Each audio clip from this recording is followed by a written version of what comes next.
blew air out of his mouth and said to Tracy, "Prepare yourself, lass. It's not going to be pretty." 6 months ago. The suburban outskirts of Munich on a cold afternoon. Large, lazy flakes of snow fluttering down like white confetti, falling on the bonnet of their anonymous-looking German-made car. "Nice house," Steve said. He was a cocky little sod who talked too much. It was doubtful that Steve was his real name. "Big house," he added. "Yeah, nice, big house," he agreed, more to shut Steve up than anything else. Some of these places reminded him of gingerbread houses, right down to the icing sugar snow that rimmed their roofs and gutters. He had seen a gingerbread house for sale in the Christkindl market where they had spent the previous evening, strolling around the Marienplatz, drinking glühwein out of Christmas mugs for all the world like regular tourists. They'd had to pay a deposit on the mugs, and on that basis he had taken his back to the Platzl, where they were staying.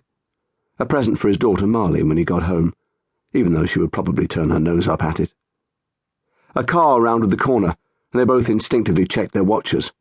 It glided past. Wrong car. "It's not them," Steve said, unnecessarily.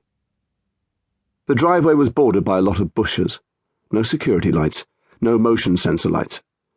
Darkness was the friend of covert ops. Not today. They were doing this in daylight. Neither broad nor bright, the fag end of the afternoon, the dimming of the day. Another car came round the corner, the right one this time. "Here comes the kid," Steve said, softly. She was 5 years old, straight black hair, big brown eyes. She had no idea what was about to happen to her. The Paki kid, Steve called her. "Egyptian, half," he corrected Steve. "She's called Jennifer. I'm not racist."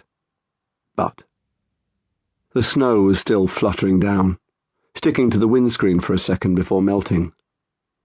He had a sudden, unexpected memory of his sister coming into the house, laughing and shaking blossom off her clothes, out of her hair. He thought of the town they were brought up in as a place devoid of trees, and yet here she was in his memory, like a bride, a shower of petals like pink thumbprints on the dark veil of her hair. The car pulled into the driveway and disappeared from view. He turned to look at Steve. "Ready?" "Lock and load," Steve said, starting the engine. "Remember, don't hurt the nanny. Unless I have to." Wednesday. "Watch out. The dragon's about." "Where?" "There. Just passing Greg's." Grant pointed at Tracy Waterhouse's image on one of the monitors. They were coming up to lunchtime, the busiest time of the day for shoplifters. Leslie got sleepy from peering at the monitors. Sometimes she turned a blind eye. Not everyone was, strictly speaking, a criminal. "What a week," Grant said, making a gurning face. "School half-term and a bank holiday. We'll be going over the top. It'll be carnage." Grant had a stain of something on his tie. Leslie considered telling him about the stain, decided not to. He had such bad acne that he looked radioactive. Leslie was pretty and petite, and had a degree in chemical engineering from Queen's University in Kingston, Ontario, and working in security in the Merion Centre in Leeds was a short, not entirely unpleasurable dogleg in her life's journey. She was on what her family called her world tour. She'd done Athens, Rome, Florence, Nice, Paris, not quite the world. She'd stopped off in Leeds to visit relatives, decided to stay for the summer. "She's passing work out, world," Grant said. "Tracy's okay," Leslie said. "She's a Nazi." "No, she's not."